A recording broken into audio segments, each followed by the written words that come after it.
বাগানে ভ্রমর আসে না, সে বাগানে ফুলও ফোটে না, আমারে দলটা নেতাতে ভরা, কেউ দুর্নীতি করে না। এই স্লোগান দিয়েই দেশ বাঁচানোর দায় কাঁধে তুলে নিয়েছেন সদ্য আত্মপ্রকাশ করা রাজনৈতিক নেতা ফজলু ভাই। একের পর এক ব্যবসায় ক্ষতির মুখ দেখে অবশেষে তিনি বুঝেছেন সবচেয়ে লাভজনক ব্যবসা এখন রাজনীতি। তাই এবার নিজেই গড়লেন নিজস্ব রাজনৈতিক দল, নিজেই হলেন প্রেসিডেন্ট। প্রত্যেকটা ব্যবসারই তো তুই হোবালে পাইন মারছো। ভিডিওর শুরুতেই দেখা যায় সাদা পাঞ্জাবি আর নীলকোটে সজ্জিত হয়ে শহরের রাজপথে নেতার ভঙ্গিতে হেঁটে আসছেন ফজলু ভাই ও তার অনুসারীরা। স্লোগানে স্লোগানে তারা জানিয়ে দিচ্ছেন শহরে এখন নতুন নেতার আগমন হয়েছে। এরপর একে একে উঠে আসে নানা নাটকীয় ঘটনা।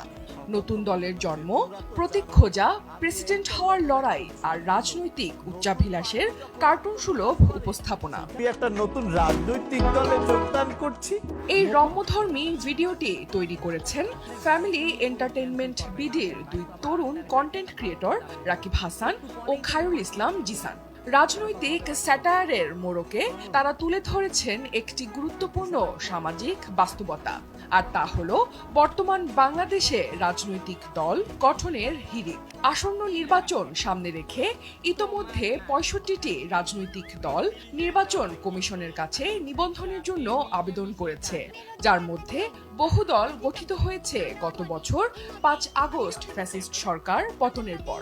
তবে এসব দলের অনেকগুলোরই নেই কোনো কার্যকরী কমিটি, কার্যালয়, এমনকি কোথাও সাইনবোর্ডও দেখা যায় না।